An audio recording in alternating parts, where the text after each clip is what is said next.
I've got one more quick squirrel one, and then it's a heavy one, really heavy. It's another river one. If ever you're fishing a team of nymphs in a river and you come across like really deep section, a lot of the time you just haven't got a chance of, trying to get a fly down there. You really need something heavy. And this fly, basically, it's very rare this will actually catch fish, but if you're fishing another nymph, this gets the other nymph down where you want it to be. So this is big and it's like ridiculously heavy and quite expensive in tungsten, but it works, it definitely does the job. So we've got a size 10 jig hook. It's a foot and mill size 10 jig hook.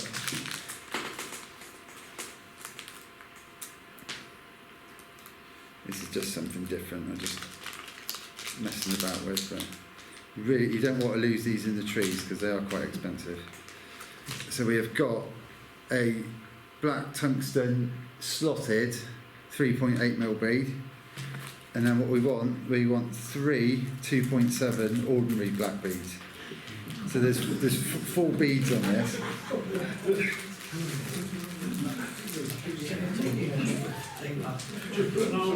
Yeah, so you've got to be careful casting. You don't want to hit yourself on the back of the head with it. So what I'm going to do, I'm going to put the slotted bead on, the big one. So I want to find the hole. Because what they do is they roll. So there's our 3.8 slotted bead on. Now I'm going to put the other black beads on, but I'm going to put these on the other way around to what you normally would. Normally you'd put the point of the hook through the small hole, but I'm going to put the point of the hook through the big recess. And you'll see why in a minute. So these 3 smaller beads are going on backwards. And then once you get them all on. But it's so often when you've got really like high water, heavy current, sometimes you just can't get your fly down to where you need to get it. But I've seen other guys literally just wrapping lead around hooks, and it's not pretty. It works, but it's not pretty. So I need to orientate this bead at the front.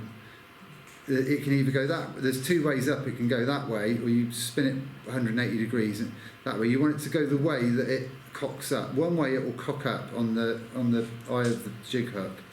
The other way it won't cock up so much. So just orientate that so it's the right way round, so it cocks up like that.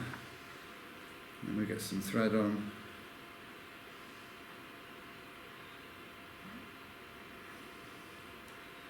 So just get some thread on. So you're going to hold the bead up, sort of cocked up in its orientation. This, really exaggerates, the fly wanting to fish upside down. Because let's face it, you're going to snag the bottom if you're not careful. So we'll just get some thread wraps on there to get it lashed into, so the bead won't move.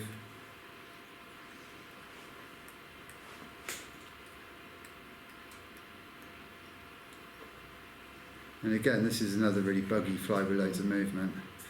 And the reason why we did these beads the other way round, because I've got the recess in that way, the recess will go over all those thread wraps that I've just done.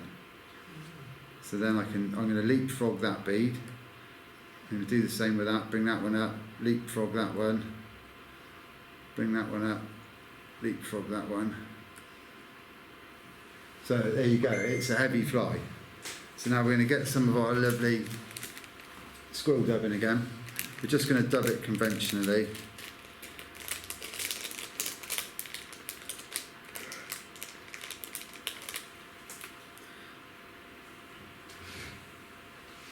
So a little bit of squirrel dubbing.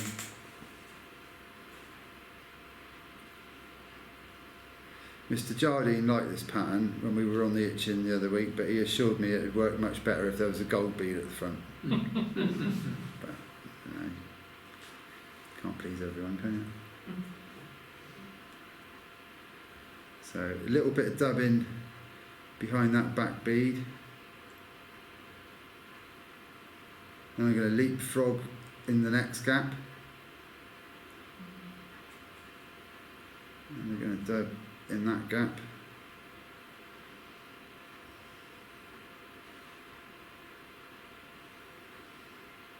And a leapfrog over, and then add some more dubbing. So basically, we're just putting some dubbing in between each bead. Again, it's another really simple fly.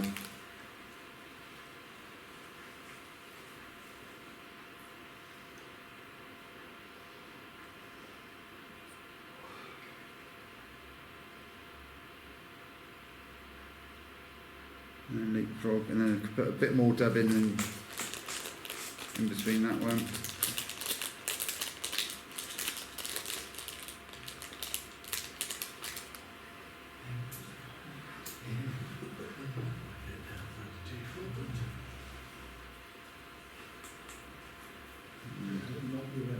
Yeah, you don't want. You tell you it's. So a lot of the nymphing on the rivers, it's not even a proper cast. It's just like a overarm lob, isn't it? But it's, you know about it when you're trying to cast it. So there we go. So that is basically it.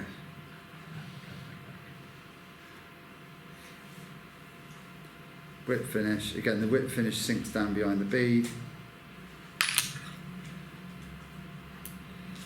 And then I'm going to get me dubbing brush.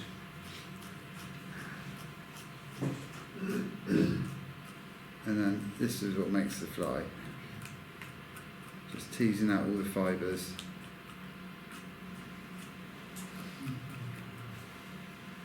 And it just softens it all up. What was basically like a lump of metal is now a really sort of soft, movable, yeah, little fluffy thing. Trout pellet. But yeah. But it definitely does the trick. It's expensive in tungsten beads, but if you want to get something down, then there you go.